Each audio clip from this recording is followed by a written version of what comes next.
Hey, folks, welcome back. It's the Ball and Breakfast podcast with Wayne. I'm Patrick, bringing you a special edition here for what's coming up in the NFL, especially Bears specific. We're looking at free agency opening up pretty soon here on March 15th, and we've got the NFL draft coming up starting on April 27th. So, like many of you know, out in Chicago and across the country elsewhere, Bears came down with the number one overall pick.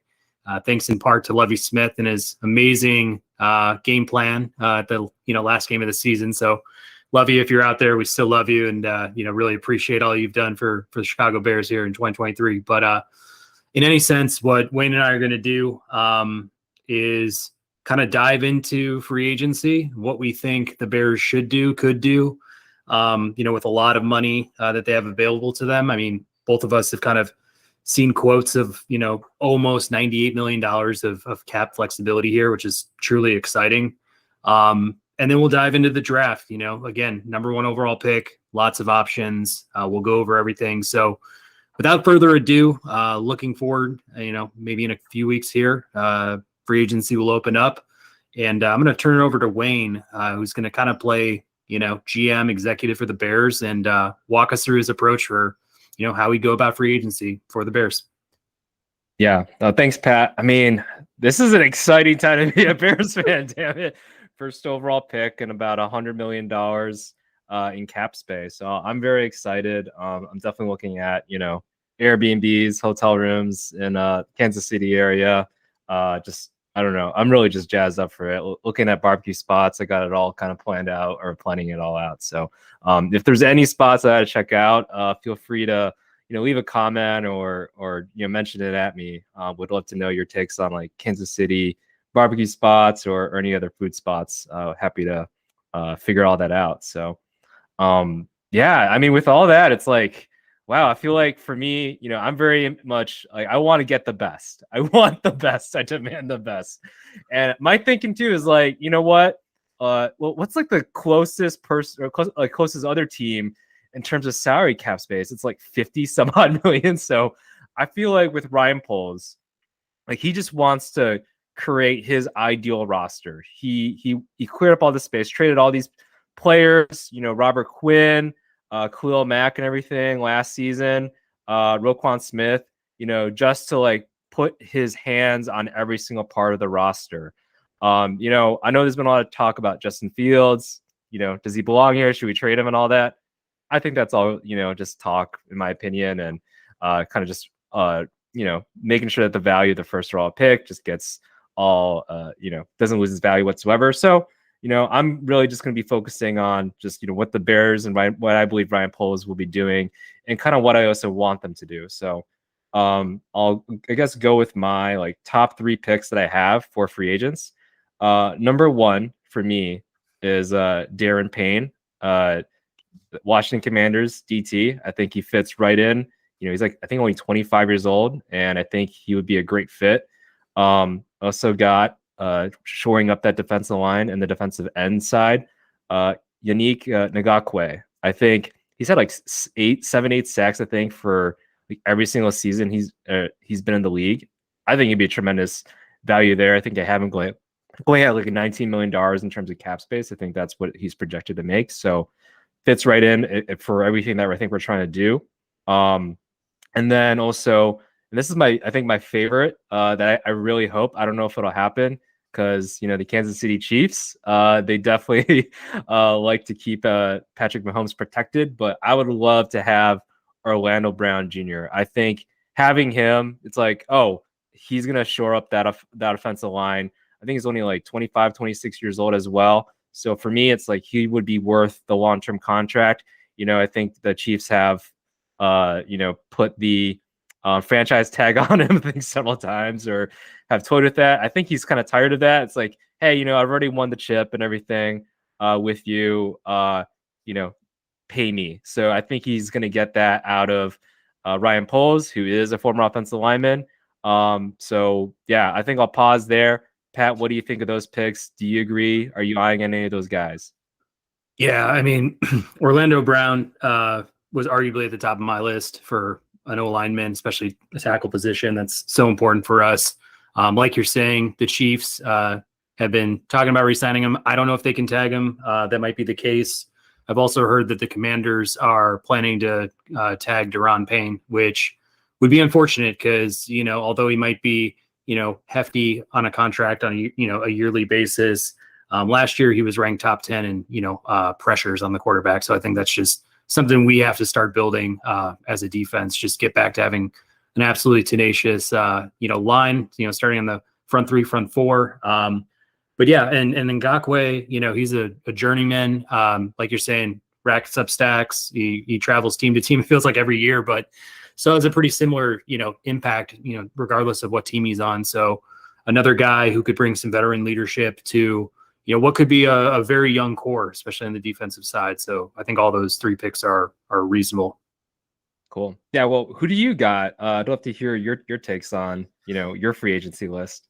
Yeah, I mean, for me, looking for tons of depth, upside. I want to kind of promote competition, regardless who we go away with in free agency. I think, even moving into the draft, I wouldn't mind if they double up on certain positions just to get the most out of, all these players and obviously have the depth there. At least watching the Eagles from last year, to have like 8, 9 household names on that front, 4 for the most part, it's kind of like an embarrassment of riches. And, I think that's where, this team's got to start. I'm looking for guys that are young, and I'd also like to walk away with a little bit of cap flexibility. So, maybe unlike the Jacksonville Jaguars who completely blew their load, I don't necessarily know if we're as a team at the point where we can get overly confident, overly risky and kind of have how we allocate those resources and what timeline we're playing on. I think that we're, a step or a year or 2 away from where the Detroit Lions currently sit. But I'd love to follow these models, like looking at the Eagles, looking at what the Lions are currently doing, looking somewhat at what the Jaguars are doing and saying, young quarterback, lots of cap flexibility, young core, let's go after it. So I guess with all that being said and looking at what we have available to us, I'd like to see us go down and grab, a handful of guys, but I have some guys that I'd like to target. Let's just say Orlando Brown's off the board. I was looking at either Mike McGlinchey or Caleb McGarry from the Atlanta Falcons. Mike McGlinchey's a Niner, but both guys are 28 years old. They're going to command around 13 to 15 million a year.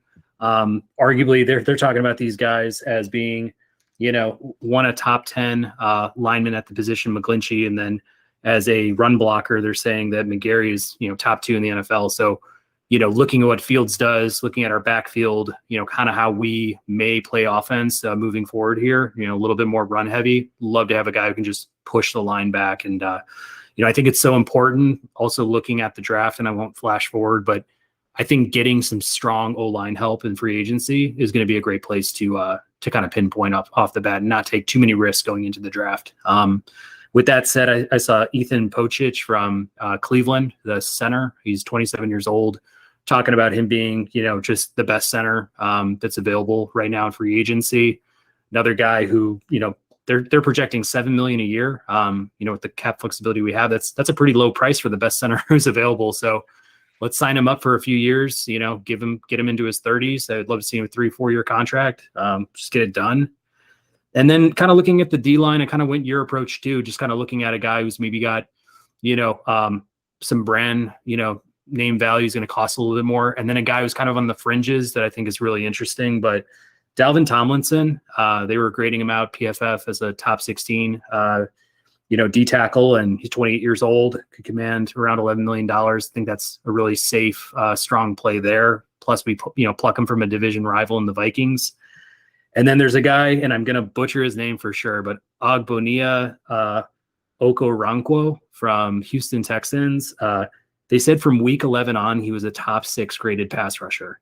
And this guy is falling like the 50s of their rankings, but he's an edge rusher and he's 28 years old. So I'm kind of like, we can get some like bargain basement deals on some guys with some really high upside. Like, let's just shoot for the moon, try to get guys that can really go above and beyond. And Monty, bring back Monty. They're saying $6.5 million per season. He's 26 years old. We know what we're getting out of that guy. If we pair him with Khalil Herbert, I'm totally comfortable with that, with Justin Fields having like this, 3-headed, bruised back, kind of system where it's just, all systems go on the rush side. And, again, we know we're getting out of Monty. He's a bear. He's a leader. Like, I think he just, brings some stability there. And like, finally, I guess in, breaking all this down, I also just looked at the linebacker position. It's not a true need. So that's why I'm kind of at least putting it as like a kind of a question mark here. And I guess I say it's not a need in the sense of like, I think there is a lot of decent linebacker depth in this draft that maybe we go for. But if we're looking for one, outside linebacker who just brings a little bit of a veteran presence, give me Kaiser White or Drew Tranquil from the Chargers. I think both guys, late 20s.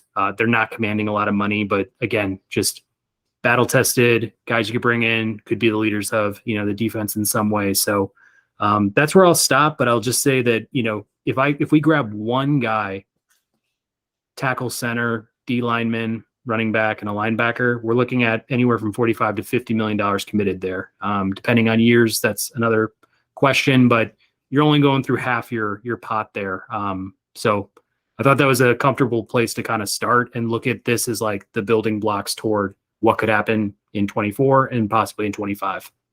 Yeah, no, for sure. I like those picks. I like that take and everything. I definitely went the different route. For me, I think it was like, I know there's a lot of, I guess, talk about bringing David Montgomery back. It's just one of those things in this day and age. And I hate to be that person because I love running backs. And, I think we've talked about how they kind of just like are thrown around like Leonardo DiCaprio's girlfriends and stuff like that. But like once they turn 25, it's like, see ya. But it's just one of those things. I for me at least, as much as I love David Montgomery, and I really do, like he's a good pass protector as well. He is a bruiser, and I do like his attitude. He has a very like never die type of attitude, in his run style and everything. But yeah, I just see, at least for me, my opinion is that I think they'll move forward from there. But I wouldn't be against it if they do re-sign him. 2-3 year deal or something like that. Again, he's a veteran leader, knows the offense, and is a good pass protector, like I mentioned before, which, Justin Fields, he's going to need as much pass protection as possible and catching, have a halfback to kind of catch something on the backfield. So totally makes sense. I do kind of like, your deals. And I think that is one thing call out is that Ryan Poles has always been very disciplined in his approach to free agency, to the draft, which we'll definitely talk about that for sure. But he's never reached. He's always been very disciplined, and won't always completely splurge. That's where I'm like, oh, is he kind of just freeing up cap to maybe make those splurges and feel comfortable making those splurges? I don't know, but I definitely like her take of getting some offensive linemen. Makes sense to grab a center. I have been debating between getting a free agent center versus drafting one. Which I can definitely talk about that, but it does make sense, I think, to potentially get like sign one that has had the experience on the offensive line, being able to call blitzes and help Justin Fields in that direction. I definitely see that as beneficial as opposed to rookie who's going to learn all these new systems, everything new, on top of also trying to protect Justin Fields and making sure that they're calling the right plays and reading the defensive line a little bit too. So I like that pick. I think that's probably actually one of the picks that was like, oh, that actually sounds nice. So, and then, having McGlinchey, if they don't grab Orlando Brown Jr., I would definitely move him in a left tackle, move Braxton Jones to right tackle if that's the case. But if they don't get him, which, can definitely not, that can definitely happen. McGlinchey, I think, is a solid backup plan, if you will, for that. So, yeah. For sure. And I think what I was going to say about Monty is I really do see Khalil Herbert as being kind of like the future back. Is he on the same shelf as some of the, RB1s you're going to draft in your fantasy drafts coming up? Probably not. But I think as a combination and then just kind of looking at an Eagles type approach or a Ravens type approach, when you got that mobile quarterback, it's like you kind of just need some strength in numbers. Like it's kind of nice to just have like a deep committee where, they're going to get their action, but it's more or less like targeting in on like, can Justin Fields bootleg? Can he pass it? Does he have, some versatile tight ends, maybe a couple, wide receivers he can trust? Like that's kind of the goal I would think in all this. But no, I mean, I hear what you're saying. Like he's on the tail end of his 20s too. So, we could probably expect some depreciation there over the next couple of years or so. But I guess outside of that, I'm pretty comfortable with what we touched on there for free agency. I mean, I think the glaring need that's, kind of stands out maybe to both of us is, looking at the wide receiver position. And, I'm going down a lot of the guys on this list as free agents. And it's kind of like, these are like nice to have kind of guys, but I just don't feel like we need to spend Christian Kirk money on some guys that like are going to be 3/4 of Christian Kirk, like, I don't know how you feel about like a Jacoby Myers. I mean, Juju seems pretty committed to wanting to like re-up with KC. Who knows what's going to happen though? But DJ Chark, Alan Lazard, like, okay, like add them to the stable, but I'm not like jumping out of my seat for any of those guys. Yeah, no, I agree. Like, I think that's the consensus overall from Bears fans is it's either probably going to be, at least for Bears to be excited about it, it's either going to have to be, in the draft, if they're able to get someone in the second round, or something crazy happens in the first round where they're able to acquire 2 picks. And, Justin Fields has said he likes with Jackson Smith, Najigma, to possibly, team up with them. But, I think a lot of projections for him would be, maybe late first round, and, depending on his combine and everything, or potentially, he could fall into the second round. But, I think a lot of it is dependent probably on his combine and just how well he tests and how well he looks like. Because I know last season he was playing injured he didn't play because he was injured. So I think all that's going to be considered for his draft stock. But I would love to have him. But hinting in though, I did draft a wide receiver. We could definitely talk about that. And maybe something more interesting down the pipeline too. So, but yeah, do you have anything else to add on in free agency? Man, there are some names out there that, I think look interesting. I think at the top end of the free agency board, though, it's like, I think there's a lot of value for guys that are kind of considered in their mid range for the position. And I guess, if you're looking at like the top 3 to 5 guys, like, I think they're very replaceable with guys that are in like the 30s, 40s, 50s rankings of the free agency big board. And it's like, I just don't want to see us like overstretch ourselves like maybe the Jaguars did last year. Like, it's great to see that, they were able to make the playoffs and, win a game in the playoffs and put together a good showing against the Chiefs. But it's just like you overspend a lot up front like that. And it's like some of these issues might, come into play next year or the year after. And it's like, then you're stuck with some bad contracts. So again, I think, you already touched on Ryan Poles being, more the conservative type. I just really hope he, plays his cards right, I guess, going into free agency. Well, with that, are we ready for some drafting? Yeah, we're completely ready. Again, I'm going to kick it over to you to kind of set this up. If you'd like to talk about potential trades up front and then go into how that led into your, draft, maybe the first handful of rounds, like, go after it. Yeah, I know for sure. I think Bears fans, we're in consensus. If the Bears actually use the first overall pick, it would be kind of considered as a failure, right? I think, there's there was like 2. I think there was definitely a lot of talks about like 2 quarterbacks that could potentially go number 1 with like Stroud and then obviously like Bryce Young, right? But now, there's Will Levis and Anthony Richardson, I think coming around. Their draft stock is just rising there. So, hey, that's great. People get crazy and quarterback hungry during draft time. So I think that works in favor for the Bears there to potentially trade back twice. But for me, I kind of went, I don't think so on that. I just had 1 trade back. And that is to what I believe a lot of teams or a lot of draft analysts are expecting to for the Bears to trade back with is the Indianapolis Colts. So I had them trading their first round pick, the 4th overall pick, 35th pick, 79th pick as well, and then a first rounder for next year. And I think there's potential maybe the second rounder. I don't know. I feel like that might be reaching, but so I'll just go with the first pick of next season there. Again, Ryan Poles wants to build through the draft, and I think this is a good trade overall for there. And I'll get ahead of myself a little bit because I'd like to do this. I want to trade one of those, the 79th overall pick for DeAndre Hopkins. I think he's just under $20 million for this coming season. I think he's 31 or about 31 right now. You know, he's been injured and hurt the previous couple of seasons, but I think he provides a lot of veteran presence for Justin Fields and that wide receiver room. You know, Darnell Mooney, I think he's a good, solid wide receiver, but I think he definitely sets in a little bit in the slot side a little bit more and can definitely be a burner. But I think having DeAndre Hopkins mixed in with Chase Claypool, who will have a good offseason. We'll see what happens. He'll have a full offseason to, you know, train with Justin Fields and get more familiar with the offense there. Is definitely, you know, a pretty good blocker on the wide receiver side too. So I think having that wide receiver core, I feel decent going into into the next season for this. So, but I'll go with the first pick, and then I'll pass it off to you because I don't want to hog all, you know, all the rounds and everything here. But first pick at 4, I have the Bears taking Jalen Carter.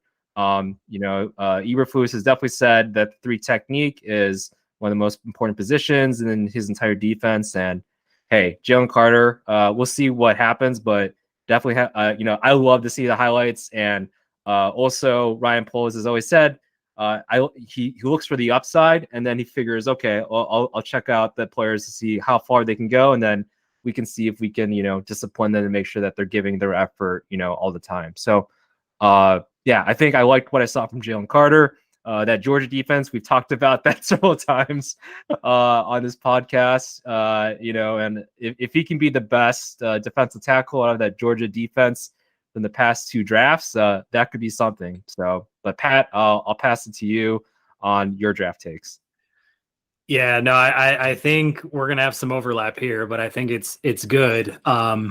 So my goal for this number 1 overall pick is I want the Bears to double dip the chip. I want them to completely play games on draft day, and I want them to pin the 2 division rivals in the AFC South against each other in the Texans and the Colts. And I thought your approach with the Colts was your return for the Colts, because I ran this through the PFF mock draft simulator as well. But we missed on one of the middle round picks, but otherwise it's for me. And I'll get to it in a second, but just to say, like, our picks that were swapped in that deal are essentially the same. The difference is, if I'm the Bears, I'm first looking at the Texans and I'm saying, okay, I know I can flip the 1 for the 2. What are you going to give me to go along with it? Because I'd like to know, at the very least, at the end of the day, that I can still get my guy if no other subsequent trades play out. So I'd first play with the Texans and pretend like the Colts deal is almost finalized. And in my simulator, I got them to trade the number 1 overall pick to the Texans for the number 2 overall, the 65, 104, and 138 in this year's draft. It allows us to get a lot of draft, depth and, some pretty high-end picks there. And then I'd go straight up with my number 2 pick. I'd shop it all around the NFL, ask for the best, bid, but I would go right to the Colts because I know they want to stay, as close to the Texans possibly can in terms of one of those top quarterbacks at the high end. So the only difference was the number 4 overall is coming back to us. We'd get the 106 and next year's first rounder. So it allows us to have just a ton of depth this year and then grab an extra first round pick next year. And in return, they get the number 2 overall. So my thought was, okay, first 2 teams are going to grab their franchise quarterbacks. That's why they traded up. That's why they did all that. I don't care who we get at 4. We either get Jalen Carter or we get Will Anderson. So, like, either way, I'm happy. And I don't know how that's going to unfold. If we're not going to have the choice. And I think for the Bears, like, that's a win-win. And you still have all this depth, all this, upside to go in this year's draft and next. So, like, I don't have any other big splash trades to go after that. I think, kind of staying true to this idea of we're in year 1 of truly creating a competitor. I want to see them gobble up as much depth as possible, as much upside as they possibly can, and then see what happens this year and kind of parlay that into next year. I love it. Yeah. I mean, if the Bears can trade back twice, that's just gold, right? Within the first 5 picks, right? So I love it. And you know, a lot of people say like this draft is like top heavy. But I don't know. I feel like when I'm looking at some of the second, third round, right? There's some solid picks there. I feel like that can be key contributors for the Bears going forward. So if the Bears can trade back a couple of times and the first like 5 picks, like that would be golden. And then if they are able to accumulate second and third rounders, maybe a fourth round or two, then I think that's great. That adds depth to this roster, which it solely needs. Like, I think everybody's in a consensus. I mean, obviously, the Bears had the last pick for a reason because they had the worst record, and also because the Texans flubbed it there too. So, and Poles has always said he wants to build through the draft, and hey, why not? Let's play some games, let's win some prizes, and let's be smart about things. So, no, I love it, man. Well, that sounds good. Do you want to go after like round 2, round 3? Yeah. I can definitely share my picks there. This was actually the harder one for me to figure out was like who we want to take in that early second round. But to me, honestly, I just hated seeing Justin Fields getting clobbered a bunch. So I went O-line, and like I mentioned, their free agency, like there's some offensive tackles that I think the Bears can get. So I didn't go offensive tackle here. I mentioned that we traded for DeAndre Hopkins in the third, so I felt good about drafting like probably like the hottest center prospect we've seen, since I think this previous year was Linderbaum, John Michael Schmitz out of Minnesota. I had him taking it at least in the mock drafts that I was doing with Pro Football Network ahead of like Jalen Hyatt. Like that's how much I want like a good solid offensive line. I did mention before, like there is the idea of maybe want a more veteran center, which I'm totally open for. But if I'm getting DeAndre Hopkins, hey, I'll actually go for that. Get DeAndre Hopkins, who's gonna playing a premium position, but I think has a lot of intangibles that he can share with the wide receiver core there. And then draft a center who could potentially be playing with Justin Fields for the next decade, right? Centers tend to not demand too high of, I guess, salary cap and are pretty flexible there. So I feel really comfortable having John Michael Schmitz there at the center position. And then, we still, then I did mention, I think we had, a second and then one more third rounder. The second rounder I had was Andre Carter, the second, actually. Defensive tackle, defensive end, great size out of Army. Things like 6'7", 270. So it can definitely be that kind of player that plays on the edge, but then like maybe on passing downs, maybe he slides inside a little bit there too. Had 15.5 sacks in 2021. Didn't play or didn't play as much, but then also got like double teamed and was definitely identified because he had 15.5 sacks in 2021.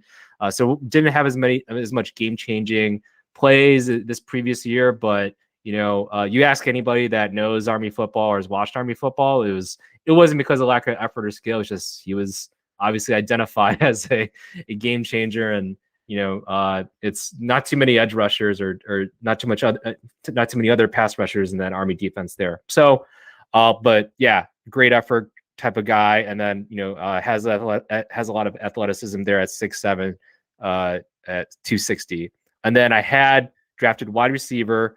Rashee Rice, good size at 6'2", can go up and get it.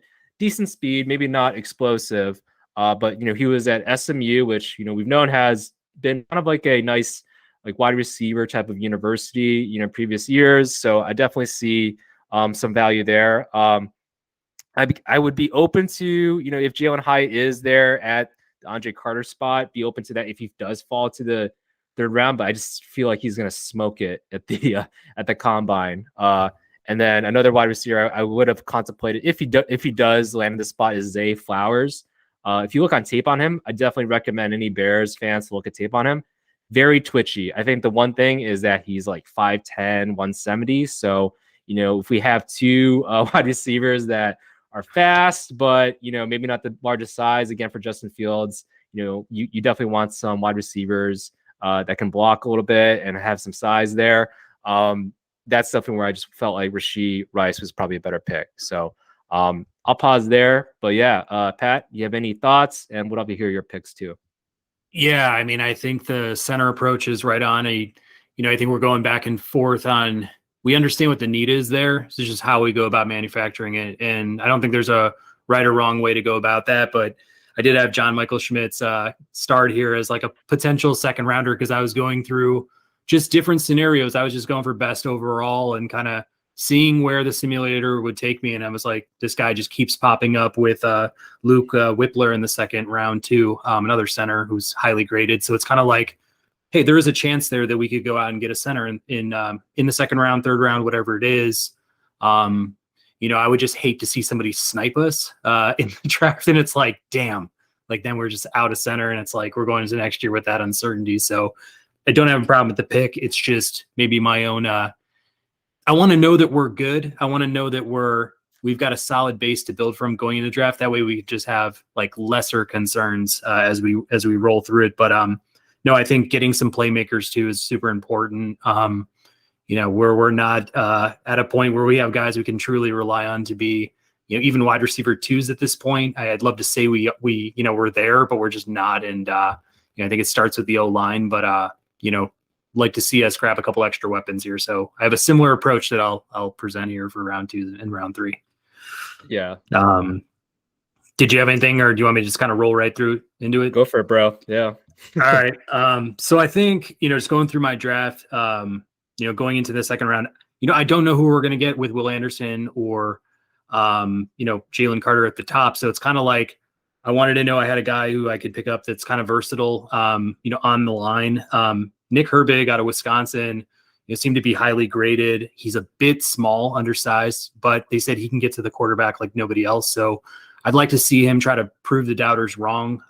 He's really good at getting to the quarterback, good speed. They said he has a chance of being an outside linebacker, which wouldn't be a problem for us. I mean, honestly, like I know we don't probably want to spend that much draft capital and that high on a linebacker, but in the same sense, like if he's a complete playmaker, I don't care where he plays, and we have 2 holes there. So it's like, that might be a good, hole to fill with that guy in general. The way that my trades worked out, I had 2 third rounders now. And I got a couple of guys that one you already talked about, but another guy we've been talking about all year. But so the first one would be tight end Darnell Washington falling to us. I mean, could you just imagine putting a 6'7" monster with, the athletic ability that he had? He hasn't been able to like truly showcase it the way he probably could, being on the Georgia Bulldogs, but a guy who could just move the line, somebody who could be a great, run blocker, go out and grab that pass, but just to pair him with a Cole Kmet, I think that would just really open up some field for him. And, kind of like a thunder lightning approach at tight end. I'd love to see us,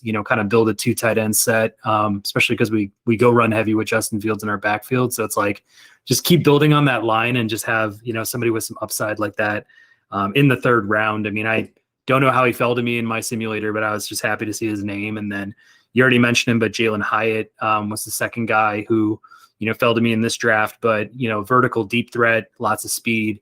I think with Claypool, he's a good, counterpunch to that. Maybe you have Mooney doing the underneaths, like the quick slants and things like that. You have a 3, headed monster at wide receiver, still extremely young, inexperienced, not the all-star I think most guys, would like to see us get. And there's no problem with that. If we come down with a Hopkins or a Keenan Allen or a Michael Pittman somehow, it's like, that's awesome. But, I'm kind of just trying to be as sensible about this as possible. And, even if we take some shots and Hyatt's not the guy, or we're still missing a wide receiver, I think, kind of moving into next year with 2 first-round picks, I mean, something that's just like exciting. Then we have a good foundation. We can maybe look outside, the following year. But what do you make of all that? I love Hyatt. If in a perfect world, right, with the 2 second-round picks or whatever that we get and all that, if we're able to get John Michael Schmitz or some sort of center, some sort of offensive line, and then like a Hyatt who just burn it and then just like blow past, kind of be like that Tyreek Hill or some sort.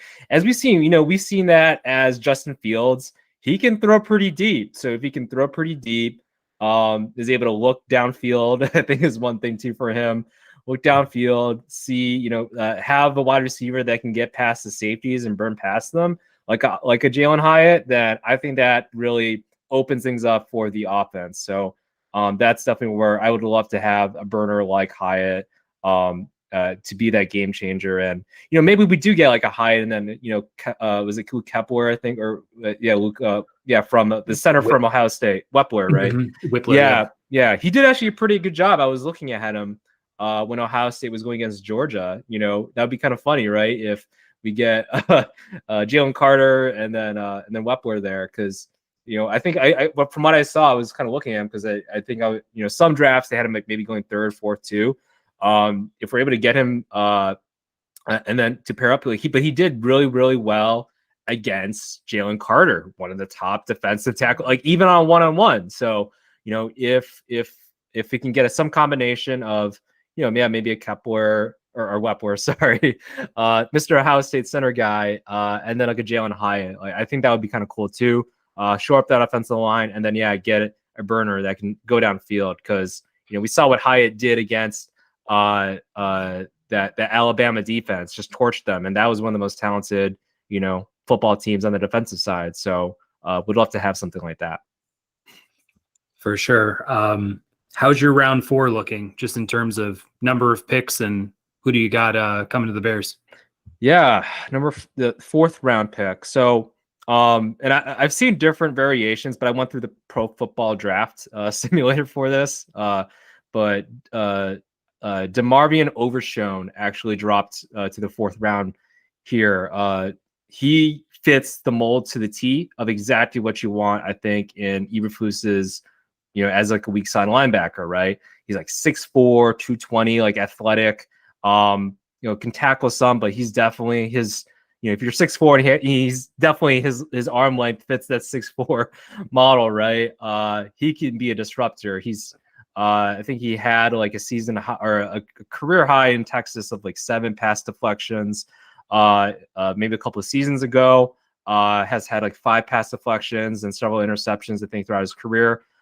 So he is definitely somebody I'm eyeing on for the Bears to pick.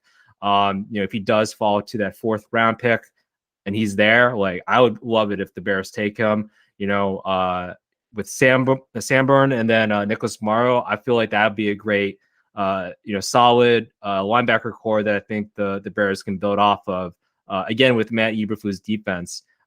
So I think that would be my pick there, is DeMarvion Overshone, linebacker out of Texas.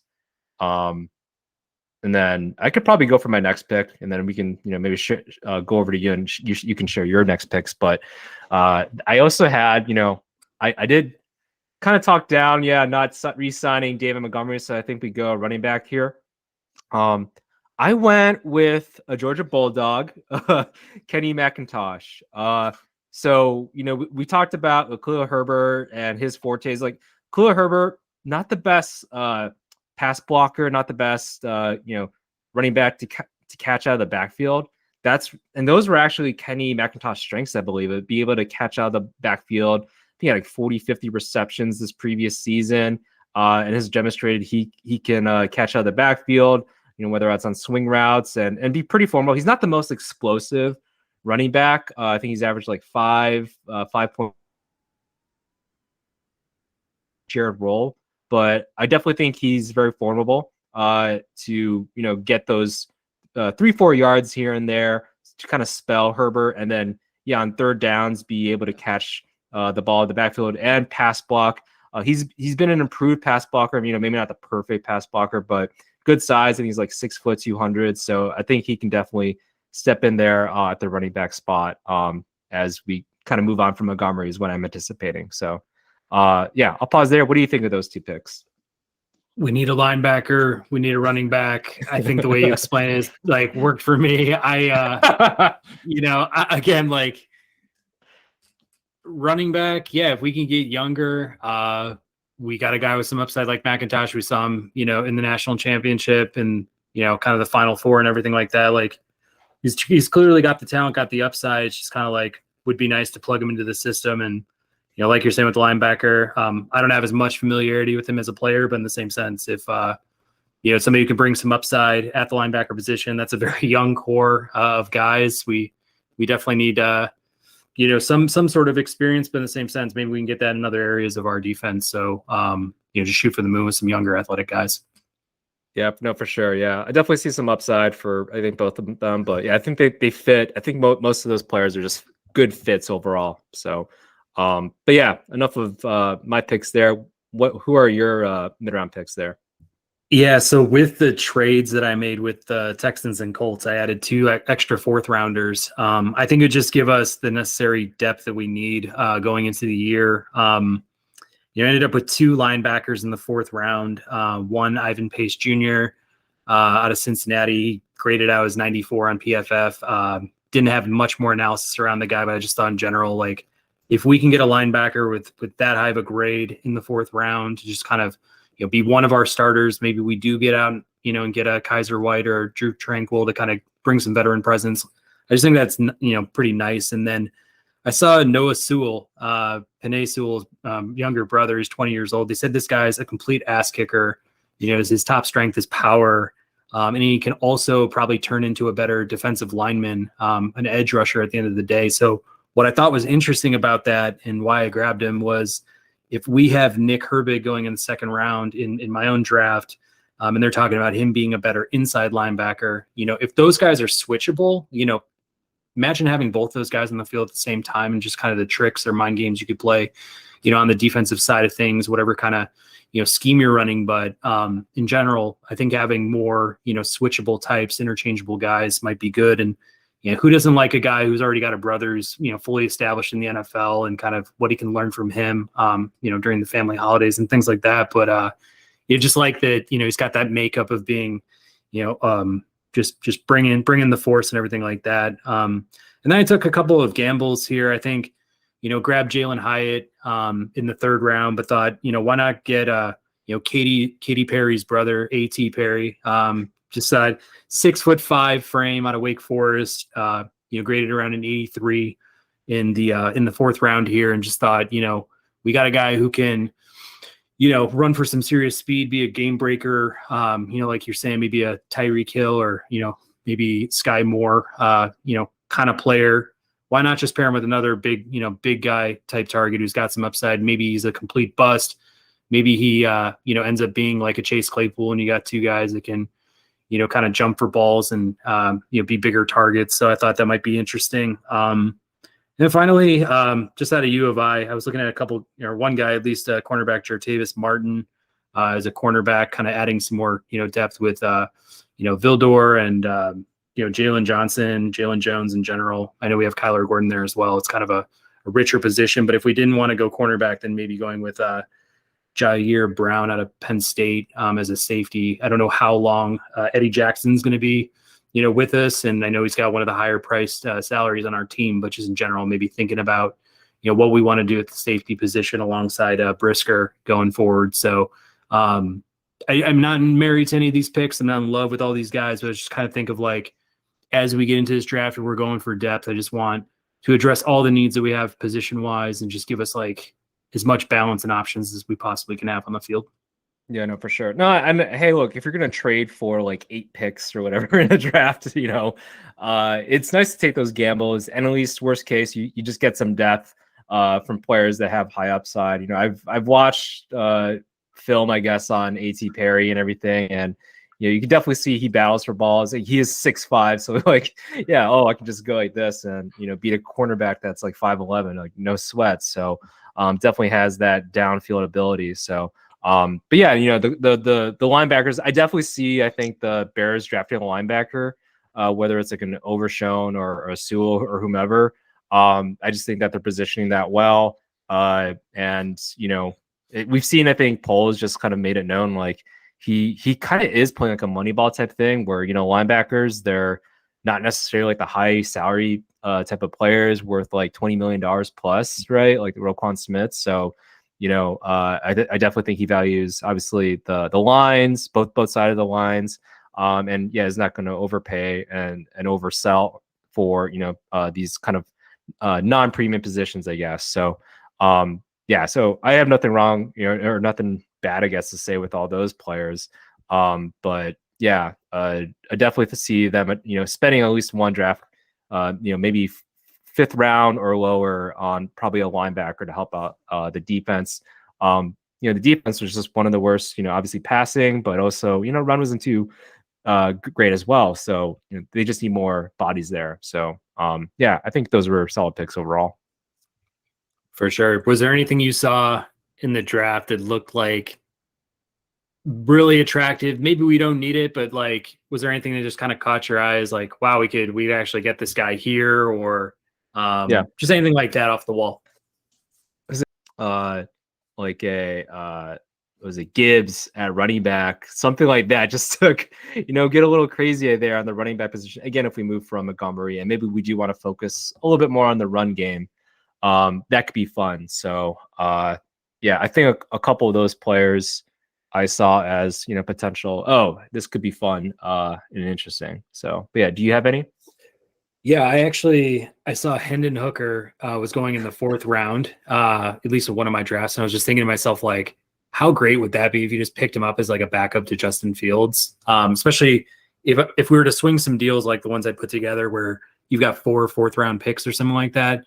Just kind of reminded me of Jalen Hurts being, just drafted based on his talent and upside alone. And it was kind of like, okay, well, we still have Carson Wentz, he's our future and everything like that. But like, what if? We don't know what will happen with Justin Fields if he takes some big hits, or he's out for half a year, or maybe his passing doesn't hit its stride like the way we'd want to. And it's just like, maybe give Hooker some reps, and it's like, hey, this guy's actually an athlete, he can play, he's played in big games in college and stuff. Like, I'd love to see it. I mean, I don't know if we have anybody who can really trust behind Justin in general right now. So just looking at that overall and saying like, wow, that's pretty amazing. But I think just the overall, and I'd like to get your take too, but what I saw is, there's a lot of depth at linebacker from round 3 to 4. And it's like some really highly touted guys in the college game where it's kind of like, I just hope we kind of wait there. And, I also saw a pretty good amount of edge options, some interior lineman options as well on the defensive side, where it's kind of like, again, making the priority maybe more about the O-line and free agency, and then looking, to the draft to, go after that defensive line and, get as much depth as possible. But I just thought, the way the draft kind of shook out was interesting to kind of note those things based on position. Yeah, no, I agree. I there were a couple linebackers that I was certainly eyeing. Another one that I'll talk about is and I might be botching this guy's name, but out of Pittsburgh, Servocio Dennis.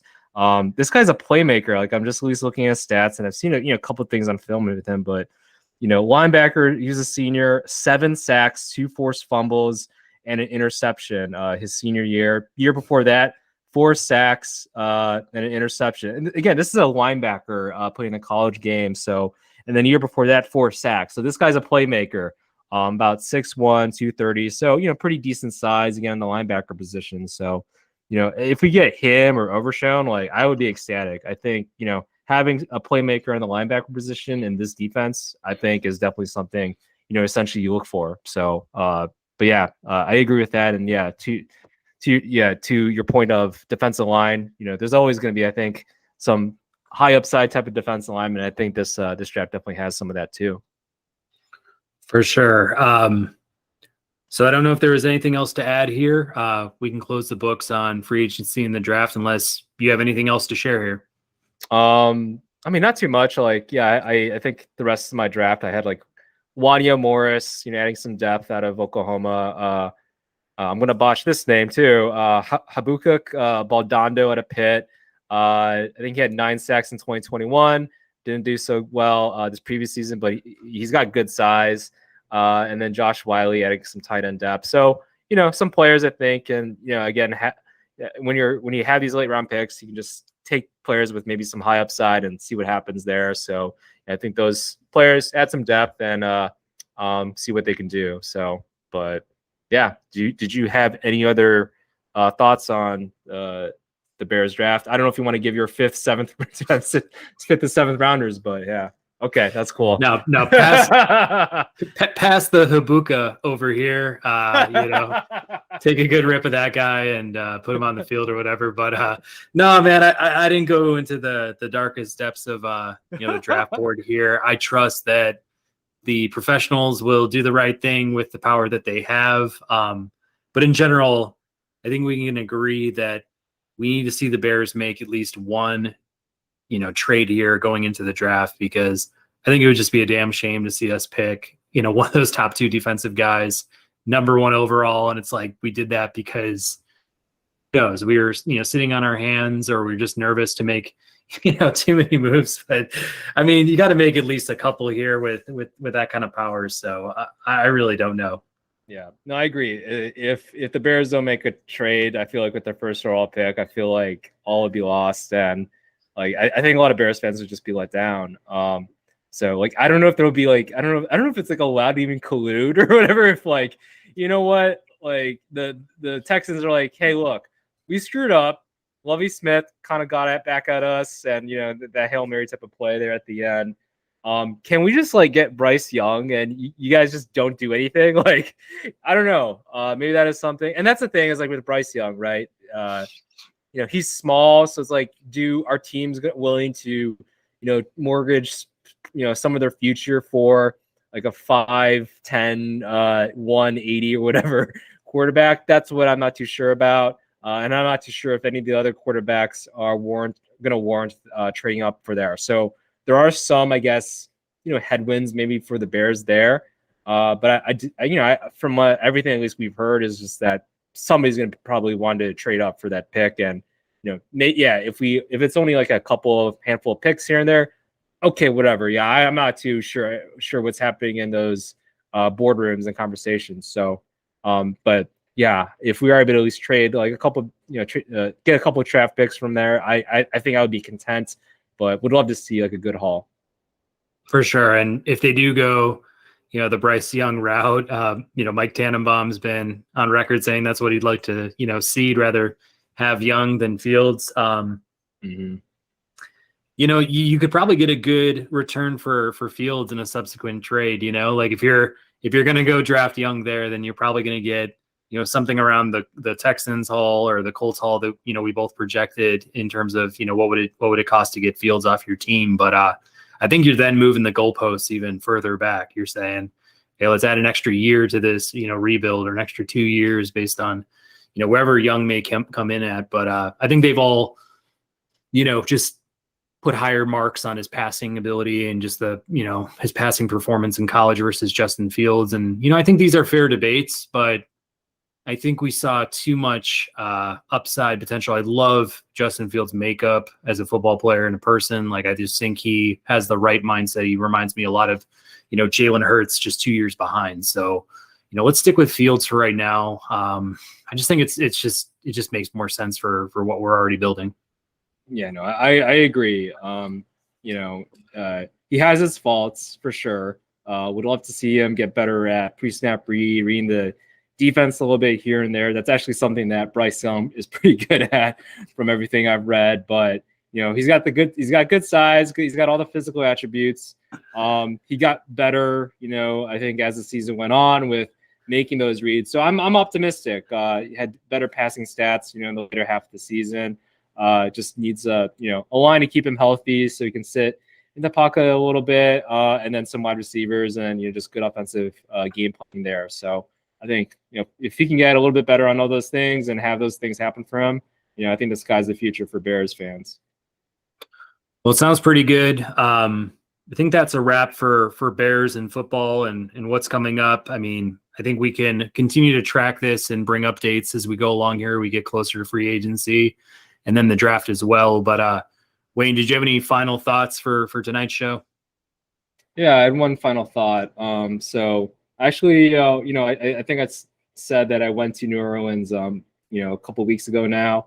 I actually brought home the Cafe du Monde mix, and I cooked the beignets actually for my parents.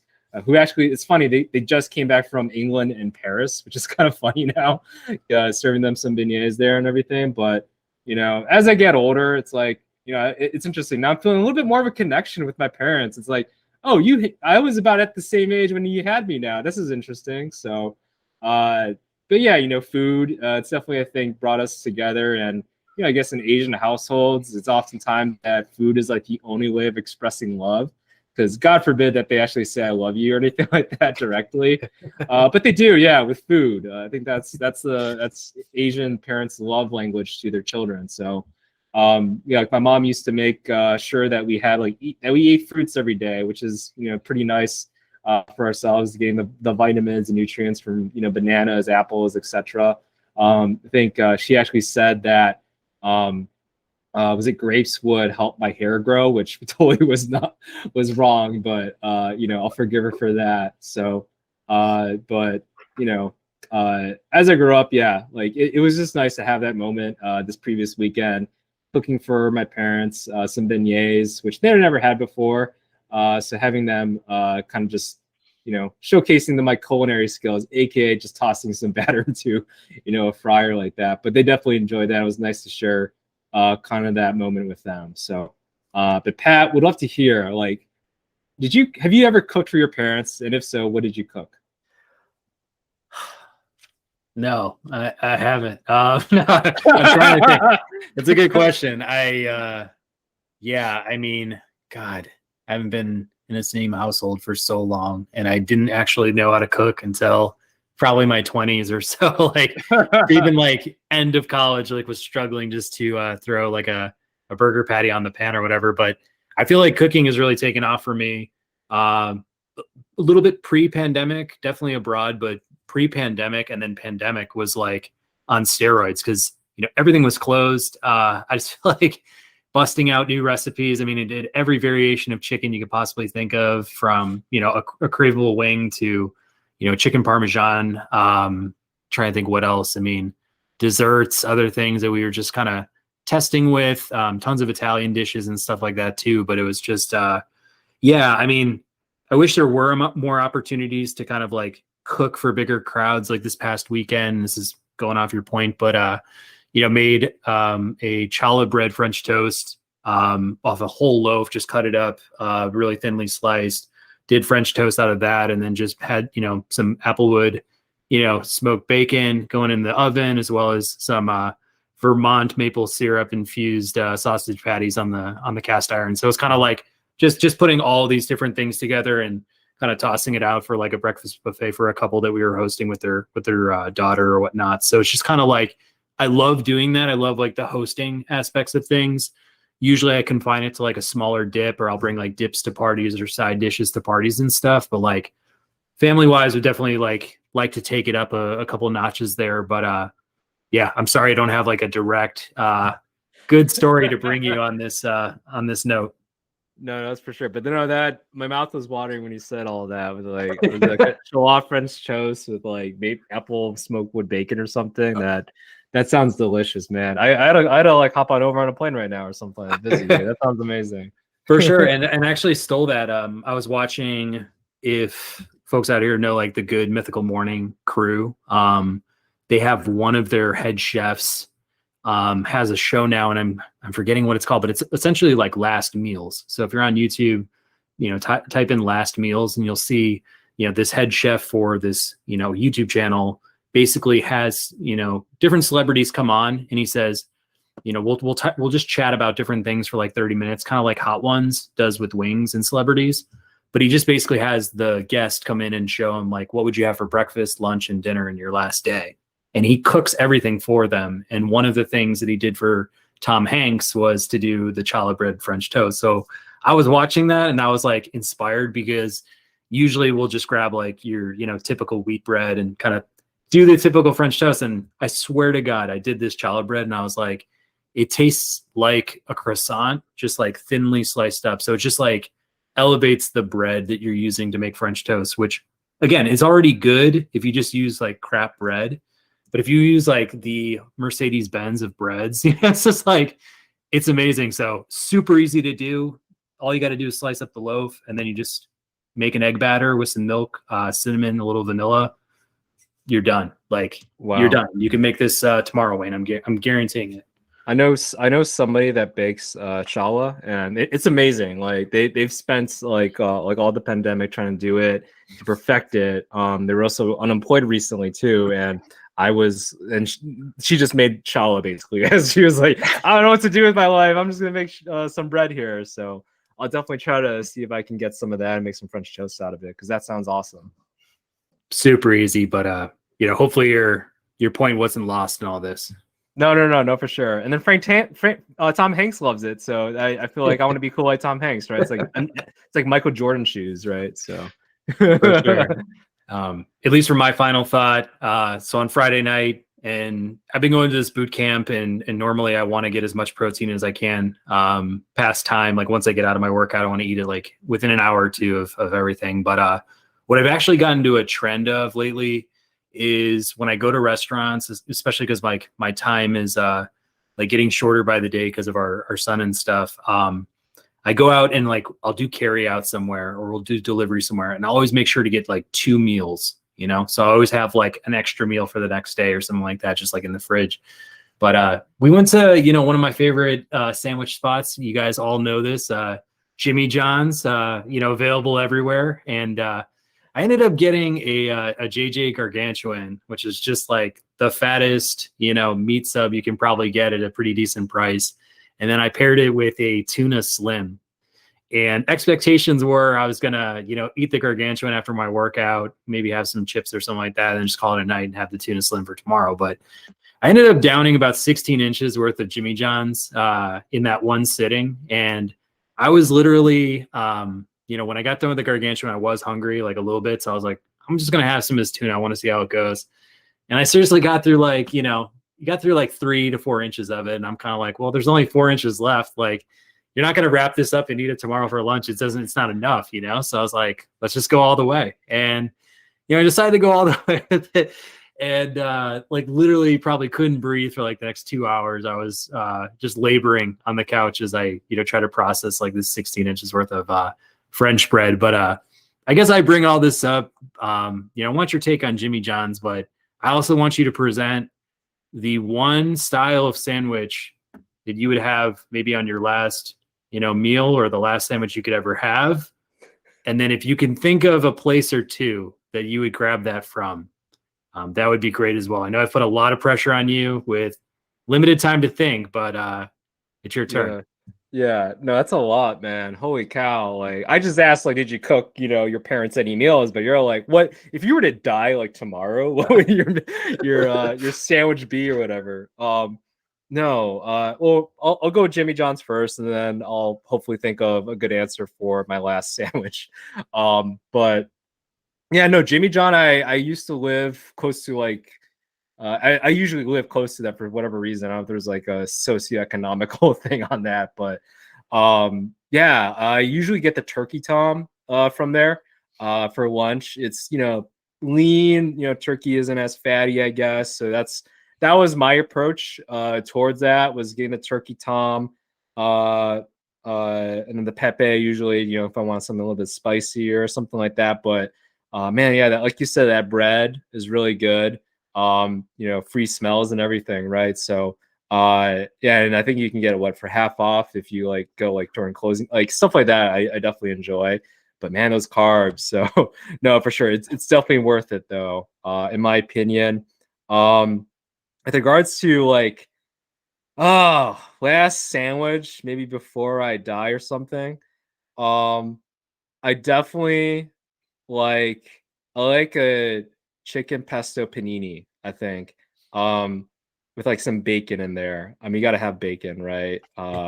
Yeah, I think some sort of combination like that is usually what I like whenever I do see like a chicken pesto panini. I usually gravitate toward that on the menu. So and then if it has bacon, apple, smoked wood bacon or something like that, done.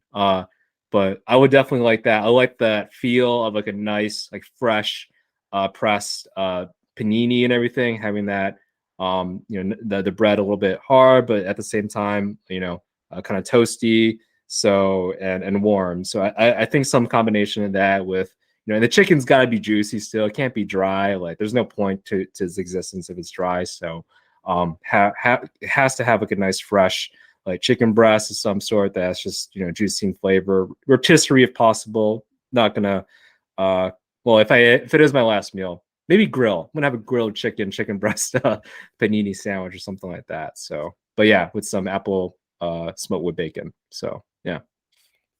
Sounds pretty good. Yeah, I had a follow-up question for you, but I will give a couple shout outs to sandwiches. I feel like this was a really tough question for you because I was actually thinking about this for like a half hour and I was like spinning my wheels for so long. But because it's hard, man. There's so many different routes you can take with a sandwich, right? And it's I feel like I have rotations of sandwiches that I'll get when I go out to, a deli counter or family restaurant or something like that. So it's just but I do think like going back, like in the Wayback Machine or whatever, but Philly's best around Chicago. I used to go to the one in Evanston, but it was my first experience with a Philly.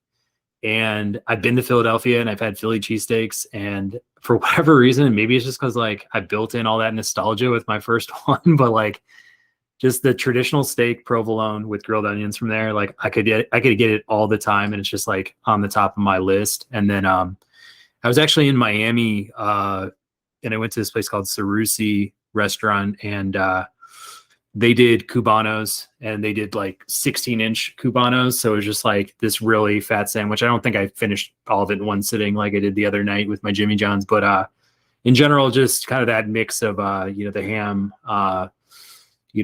turkey. I love the pickles, the mustard, and stuff like that, all in one sandwich. Just always done right, and like a side of plantains was really good with it as well. But I just feel like, yeah, it's just such a wide ranging, vehicle for all sorts of meats, veggies, everything else that you can think of. But I guess my follow up question for you was, I dropped Jimmy John's on this show, and like I will say, like out of the chains, that's my favorite. But do you have another sandwich spot that's like, a corporate monster that you prefer more than Jimmy John's? Oh, another corporate monster that I prefer over Jimmy John's. I do like Jimmy John's. Like if I'm in a college town for whatever reason, and usually there's a Jimmy John's, I'll usually make my way towards that, for like a quick bite because it is super quick. Like I literally like order the sandwich and then I'm there to go get my drink. And oh yeah, the sandwich is right there. And they're like, wait, what? You need to get your sandwich, man. Like I haven't even gotten my drink yet. So that has happened, which is pretty nuts. Other corporate chain sandwich shop. Might have to look at I haven't had Jersey Mike's, but I feel like that's gotten a lot of press. I don't know. That might be something I would consider, but yeah, I normally don't go to corporate sandwich shop route, I would say, unless it is Jimmy John's, because that bread is addicting. Yeah, maybe. I mean, I do like KFC's like chicken sandwiches and all that the spicy chicken sandwiches. Oh, I think I'll definitely gravitate toward that if I'm feeling that. But before I forget though, I completely forgot about this, so it maybe took a little bit longer for me to figure out the sandwich that I want to eat before I die. But there is a sandwich shop in Seattle. It is Cuban. It's a Cuban Caribbean type of inspired. It's Caribbean. There's a Caribbean roast sandwich from Paseo out of Seattle. I think it's like one of the most Yelped restaurants in the US. But that Cuban sandwich is to die for, the Caribbean roast one. It's got the most beautiful, perfectly cooked onions, caramelized onions, with just like this spiced up beef, basically. Maybe a few vegetables in here. There's like a spicy mayo type of sauce in there. It's so good. And it's definitely one of those places you kind of just have to wait outside, or it used to be, I think, to do like, DoorDash now and stuff like that. But, the pandemic, right? But before then, you kind of had to go there and wait in line for like, 30 minutes just to eat this sandwich. But it was all worth it. It was definitely all worth it. And yeah, so if you're ever in the Seattle area, definitely recommend trying Paseo. I think I think it's in Fremont, but they open up like another location, some sort of discrepancy with like new ownerships or something like that. I think something with the kids versus the parents too. I don't know, but damn good sandwich for sure. And you don't think about Seattle as like, Cuban sandwiches, which is the interesting part. But I don't know, I would put this Cuban sandwich up with anything that Chicago has to offer with regards to Cuban sandwiches. But yeah, sorry, can't think of too many good chain sandwich shops at the moment. Oh, Potbelly, the wreck, right? I think that's the one for sure. Yeah, I like Potbelly. You know, I think there's a few that are around me, like at work and then around my home too, that I can definitely drop by. And it's a Chicago chain. You got to give it, you know, some sort of respect, love, and everything like that. I guess it's just like when I have a sub, I kind of like cold subs more than like hot subs. And I feel like that's just the route you take when you go to Potbelly and stuff like that. So I've just always been a fan of like that French bread or just something that's just, you know, I love a good Italian too. I was going to drop the Italian shop in Arlington, Virginia. They have a couple other locations around here, but it's an Italian family owns it. They have wine you can buy, cheese you can buy. They have a, you know, pasta and pizza counter, and then they have like, you know, ready to go subs, and then they make them to order as well. But it's just kind of like gives you that family vibe in there. And it's just like it's people, there's family owned and things like that, but just really good Italian subs too. But anyways, I was going to bring up, you know, Subway is actually now banning all of their packaged deli meat. You know, the meat that we grew up eating, the meat that's always been behind their counter, they're actually scrapping that, and they're going to go to what I think will be like a Jersey Mike's or, you know, whatever, you know, deli counter route they're going to go to where they actually like slice the meat. But you know, we've seen Subway having to go to deep lengths in their, you know, branding and now in their advertising with all these, you know, marquee athletes and stuff. But like they're hanging on by a thread, man. They used to be the powerhouse of, you know, fast food, fast casual, and they've just like been dying over the last 10, 20 years, whatever it is.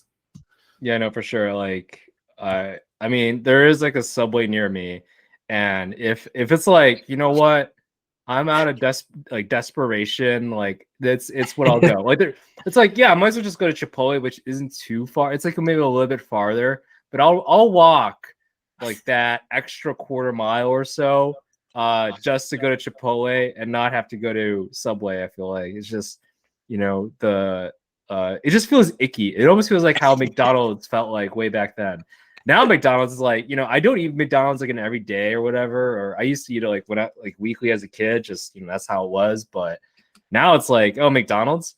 Oh, you know, they're doing a nice collab with like Cardi B, I think, and stuff like that, or, you know, Travis Scott. So now they're cool. But Subway, nah, they're gross. John Oliver doesn't like them. So, you know, stuff like that. Yeah. I agree. Yeah, when I found out the bread was like also used in like yoga mats, I was like, all right, like that's where we draw the line. Like, all right, like I've seen enough. But what's kind of funny is like we've talked about this with like a lot of the like corporate chain sit down restaurants too. Like quality is just completely fallen off the map with that place because I don't know about you, but like back in the day when you used to go to Subway, like the smell of, you know, baking bread used to just hit you in the face. Like it used to be like, damn, I'm about to go get some Subway. Like this is like an exciting experience. And now it's just like, well, I guess nothing else on planet Earth is open. So I'm still kind of hungry and I just need something that, you know, I can fill my stomach with. And that's kind of where, you know, Subway's gone over the years, really. But we'll see what they have in store, man. I mean, they probably have to pull out all the stops at this point because there are other chains, I feel like, in that sandwich niche that are growing and becoming more popular with us and the generation behind us. Yeah, no, for sure. And like, I know they're trying to get past it, but whenever I think about Subway, like, you know, I kind of think about Jared Fogle. I knew you were going there. It's still there. Yeah. I know we've kind of like tossed him like several years ago now because, you know, he did some pretty shady crap. Like, you know, yeah, a little bit creepy there and all and illegal. So I still kind of think about that because, you know, they promoted him pretty well, almost too well, you know, 10 plus years ago now, I feel like, right? So, yeah, I sense a little bit of that as I, like, eat this crappy sandwich. So, I feel like, yeah, there's a lot less things to worry about when you're thinking about, you know, I know Jimmy John's has his own thing for sure with their owner and you know, being a game hunter and stuff like that. But I don't know. Which one do you want? You want game hunting? Do you want pedophilia? Like, I don't know which one is worse while you eat a sandwich. So, makes you wonder what he was doing on those walks every day to Subway, you know. But it's like, just think of like how long that reputation has just lasted with Subway, and Domino's was somehow able to break out and kind of reinvent itself. Like this company just like needs to reinvent itself. Like, and once they do, maybe this will all be in the rear view, but like, it's just not looking good for them. I mean, I felt like because they had the most locations around the world, that was like the one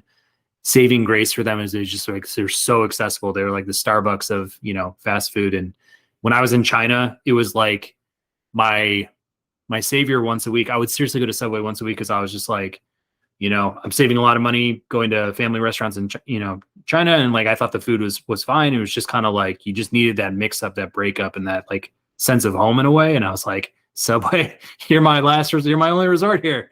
So, shout out to Subway. Just get your shit together and, try to make yourself, establish a better market share and like, uphold your position in the market. Yeah, I know for sure. Yeah, we're shouting out a lot of like places. We really need to get some sponsorships going on. Subway, I'll walk for you. Yeah, whatever. Yeah. Yeah, we're getting sponsorship requests, but they're not quite at the level of a Subway just yet. But we'll be talking about that post show. But yeah. Oh, one more thing. Before we cap it off. But did you know about how Potbellies got started? Actually, I feel like I kind of do, but no, not offhand. Yeah, they started off as an antique shop actually. They started off as an antique shop, and they're like, nobody's coming to our store. What can we do to get people to come to the store? I don't know. Let's sell some sandwiches. And they're like, okay, so they sell some sandwiches. So now that's why the Potbellies, whenever you go there, it looks like you're in an antique shop, right? With all like these random chairs and stuff like that. And yeah, so that's the one story about all that. But I had to get that off my chest. I feel like, that's like the second thing I think about when I think about Potbellies. Like, oh, that's an interesting story.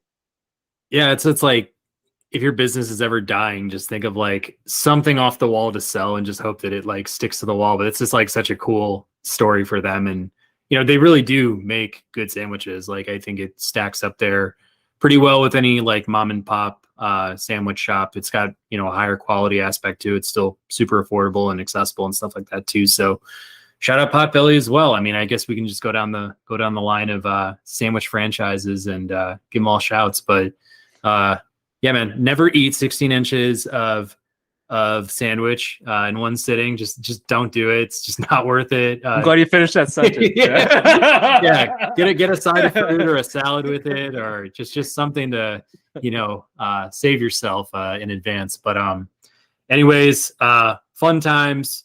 Hope you guys all enjoyed the Bears rundown and our final thoughts around food. Please subscribe to this channel if you're on YouTube. That's super helpful to us in order to monetize. Any of the other platforms, if you want to, follow us there, subscribe, leave a review, even engage with us, give us a comment, drop us a DM, let us know what you think. We're happy to incorporate new ideas into the show. So stick with us. We'll be back pretty soon for some more sports coverage. With Wayne, I'm Patrick signing off for the Ball and Breakfast podcast.